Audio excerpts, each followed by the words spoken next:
ሰላም ጤና ይስጥልን የተከበራችሁ ውድ ኢትዮጵያውያን ሁላችሁም በያላችሁበት ሰላምና ጤና እየተመኘን ለሰዓቱ የተመረጡ አጫጭር መረጃዎችን ይዘን ተመልሰናል። አዘጋጅና አቅራቢ ቶፕ ሚዲያ ነው። እስከ ፍጻሜው አብረን እንቆይ።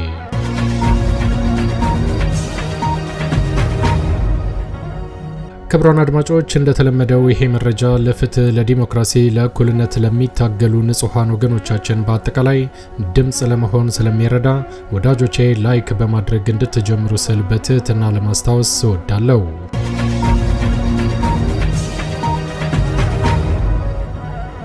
ውድ ኢትዮጵያውያን አሁን ይዤላችሁ የቀረብኩት መረጃ አጫጭር መረጃዎች ናቸው። የመጀመሪያው መረጃ በህወሓትና በፌዴራል መንግስት መካከል ያለው ውጥረት ዛሬም ተጠናክሮ ቀጥሏል። ከትግራይ ከህወሓት አመራሮች በኩል ዛሬም ጠንካራ መግለጫዎች መውጣታቸውን ቀጥለውበታል። በተመሳሳይ የህወሓት ከፍተኛ አመራር የሆኑት ዶክተር ደብረጽዮን ገብረ ሚካኤል ከፌዴራል መንግስት ጋር ለመነጋገር ዝግጁ እንደሆኑ ገልጸዋል። በተመሳሳይ የአብይ አህመድ አገዛዝ የድርድር ጉዳይን በተመለከተ ምንም ነገር ትንፍሽ ባይልም ዛሬም በህወሓት ወታደሮች ላይ በአንዳንድ ግንባሮች ላይ ጠንካራ እርምጃ እንደወሰደ ከተለያዩ አካባቢዎች የደረሰን መረጃ ይፋ አድርጓል። ዛሬ የአብይ አህመድ አገዛዝ በህወሓት ወታደሮች ላይ ጥቃት የፈጸመው በየት አካባቢ ነው? ይህንን በተመለከተ የምታዳምጡት ይዘናል። በተመሳሳይ በአማራ ክልል የሚንቀሳቀሰው የአማራ ፋኖ አንድነቱን ካወጀ በኋላ ዛሬም በተለያዩ ግንባሮች ላይ ጠንካራ ውጊያዎችን እንዳደረገ፣ በተመሳሳይ አደረጃጀቱን በተመለከተ አሁንም ድርጅቱ ራሱን እየመረመረ አንዳንድ ጉዳዮችን እያስተካከለ እንደሚገኝ ከአፋብን አመራሮች የተገኘው መረጃ ይፋ አድርጓል። በተመሳሳይ በሸዋ አካባቢ የሚንቀሳቀሰው የአማራ ፋኖ አብይ አህመድ ካሰማራቸው ወታደሮች ጋር ውጊያ እንዳደረገ ዛሬ በላከው መረጃ ይፋ አድርጓል። ይሄንን በተመለከተም የምታዳምጡት ይዘናል። እስከ ፍጻሜው ከቆያችሁ ታዳምጣላችሁ። መልካም ቆይታ።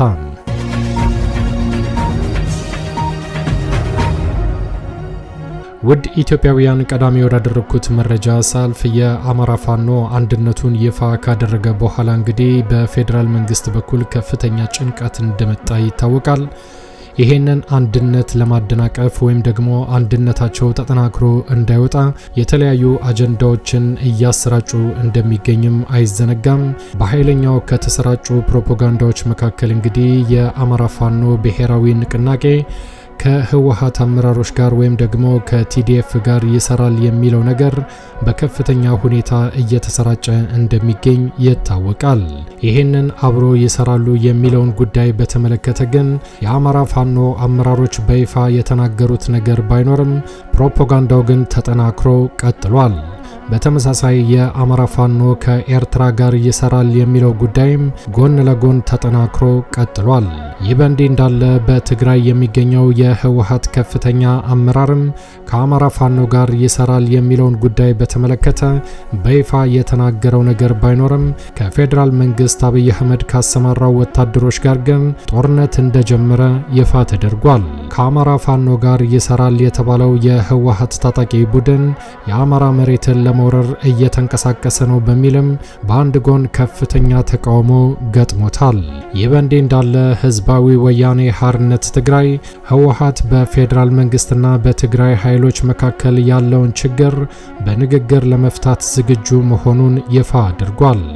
በምርጫ ቦርድ ከፖለቲካ ፓርቲነት የተሰረዘው ህወሓት ለአፍሪካ ህብረት ኮሚሽን በጻፈው ደብዳቤ ለሰላም እና መረጋጋት ቁርጠኛ መሆኑንና ለንግግር ዝግጁ እንደሆነ ጥር 23 ቀን 2018 ዓ.ም በጻፈው ደብዳቤ አሳውቋል።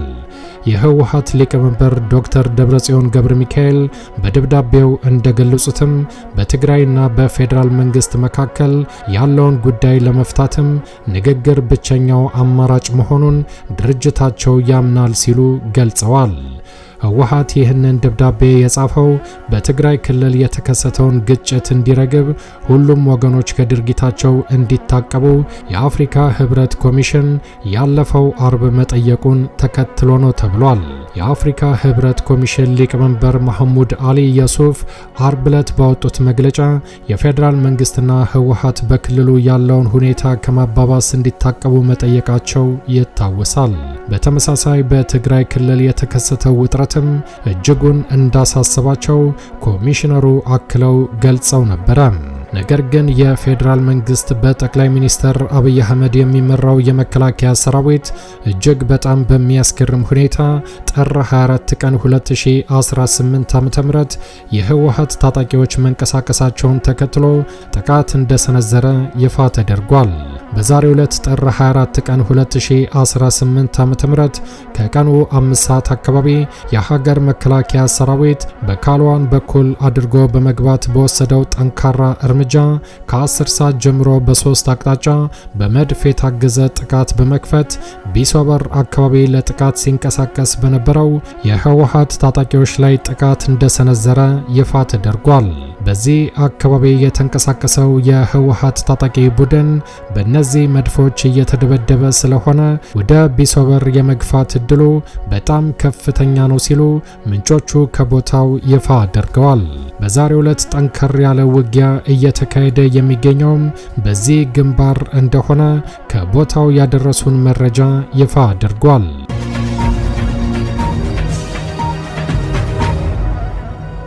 በተመሳሳይ የአብይ አህመድ አገዛዝ በትላንትናው ዕለት በወሰደው የድሮን ጥቃት 3 ቦታዎች ላይ ጉዳት እንዳደረሰም ይፋ ተደርጓል። በትግራይ ቆላ ተንቤን የህወሓት የጦር መሳሪያ ማከማቻ ናቸው በተባሉ ቦታዎች ላይ ተደጋጋሚ የድሮን ድብደባ ተፈጽሟልም ተብሏል። ጥር 23 ቀን 2018 ዓ.ም ከጠዋቱ 4 ሰዓት ጀምሮ ሚሽን 369 የሚል መጠሪያ ስም በተሰጠው የአየር ኃይል ልዩ ኦፕሬሽን በቆላ ተንቤን በፈጸመው ድብደባ ህወሓት ለዓመታት ያከማቸው የጦር መሳሪያና የሎጂስቲክ ማዕከል እንደወደመ ከተለያዩ መረጃዎች የደረሰን መረጃ አረጋግጧል። በተመሳሳይ በፌዴራል መንግስት በኩል ይሄ የድሮን ጥቃት ተጠናክሮ እንደሚቀጥል ከመረጃ ምንጮች ያገኘነው መረጃ ይፋ አድርጓል።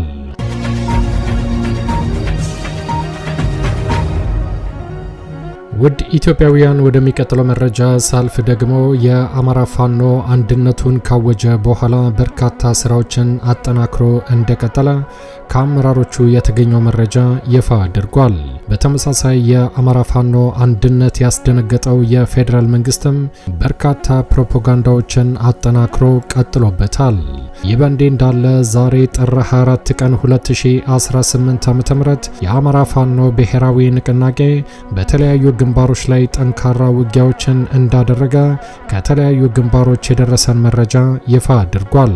ከነዚህ መካከል በሸዋ የሚንቀሳቀሰው የአማራ ፋኖ ብሔራዊ ንቅናቄ ሸዋ ጠቅላይ ግዛት እዝ ጥር 24 ቀን 2018 ዓ.ም ክፍለ ጦሩ በሰራው የከበባ ኦፕሬሽን በብልጽግናው አየር ወለድ ክፍለ ጦር ላይ ድል መቀናጀቱን አረጋግጧል።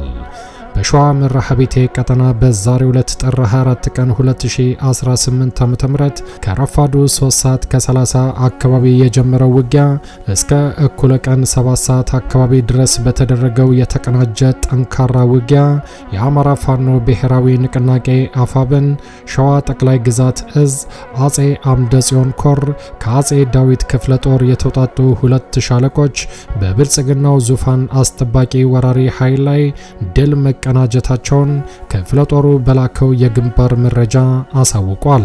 በጀግናው ሰራዊታችን በቀጠናው ተደጋጋሚ ሽንፈት እያስተናገደ የሚገኘው አገዛዙ አለኝ የሚለው የአየር ወለድ ክፍለ ጦር መነሻውን ከሬማ ከተማ በማድረግ ወደ ገጠራማው መጅት ቀበሌ ለመንቀሳቀስ ባደረገው ሙከራ የአጼ አምደ ጽዮን ኮር አካል በሆነው በጀግናው አጼ ዳዊት ክፍለ ጦር ከበባ ውስጥ ገብቶ በርካታ ሰራዊቱን ሙትና ቁስለኛ ገብሮ የተረፈው የብርሃኑ ጁላ ወታደር ወደ መጣበት ሬማ ከተማ እግሬ አውጪኝ ብሎ መፈርጠጡን ኮሩ በላከው መረጃ አረጋግጧል። ዛሬ ፋኖ የውጊያ የበላይነት በያዘበት አውደ ውጊያ 6 የብልጽግና ወታደሮች ሕይወታቸው ሲያልፍ በርካቶችን በማቁሰል ታሪክን በደማቸው እየጻፉ የሚገኙት የአጼ ዳዊት ክፍለ ጦር አስማረ ዳኜ አንደኛ ሻለቃ ቀስተ ንብህ 3ኛ ሻለቃ የአንበሳውን ድርሻ መወጣታቸውን ክፍለ ጦሩ በመረጃው ይፋ አድርጓል። የአማራ ፋኖ ብሔራዊ ንቅናቄ ሸዋ ጠቅላይ ግዛት እዝ አጼ አምደ ጽዮን ኮር በመጨረሻም እስካሁን ድረስ በማወቅም ይሁን ባለማወቅ በአመሻሽ ዕድሜው ላይ ለሚገኘው የአማራን ሕዝብ እየጨፈጨፈ ካለው የዘረኛው ብልጽግና ስርዓት ጎን ቆማችሁ ሕዝባችሁን እየበደላችሁ ለምትገኙ የሚሊሻ፣ የፖሊስ፣ የአድማ ብተና፣ የመከላከያና የፌዴራል ፖሊስ አባላት የአማራ ፋኖ ብሔራዊ ንቅናቄ ሸዋ ጠቅላይ ግዛት እዝ ያቀረበላችሁን የመጨረሻ የምህረት ጥሪ ተቀብላችሁ ወደ ልጆቻችሁ በመምጣት ሕዝባችንን በጋራ ነፃ እንድናወጣ ጥሪያችንን እያቀረብን እየመጣ ካለው ማዕበል ራሳችሁን በማዳን የምህረቱ ተጠቃሚ ትሆኑ ዘንድም በድጋሚ ወገናዊ ጥሪያችንን እናቀርባለን ብሏል። ክብርና ሞገስ ለትግሉ ሰማዕታት፣ ድል ለአማራ ፋኖ ብሔራዊ ንቅናቄ፣ ድል ለአማራ ሕዝብ፣ ድል ለኢትዮጵያ ሕዝብ፣ አንድነታችን አሸናፊነታችን። የአማራ ፋኖ ብሔራዊ ንቅናቄ አፋብን ሸዋ ጠቅላይ ግዛት እዝ ጥር 24 ቀን 2018 ዓ.ም በሸዋ አካባቢ የተደረገውን ጠንካራ ውጊያና ድሉን በተመለከተ በሰጠው መግለጫ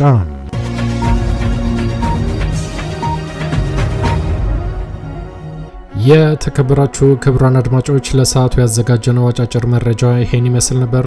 እንደ ወትሮ ለማስታወስ እንወዳለን ለቻናሉ አዲስ ከሆናችሁ ሰብስክራይብ በማድረግ የደወል ምልክቷን በመጫን ፈጣንና ታማኝ መረጃዎችን መከታተል ይችላሉ። አዘጋጅና አቅራቢ ቶፕ ሚዲያ ነበር። በሌሎች አጫጭር መረጃዎች እስከምንገናኝ ቸር ያሰማን። ኢትዮጵያ ለዘላለም ትኑር። ዘረኝነት ይውደም።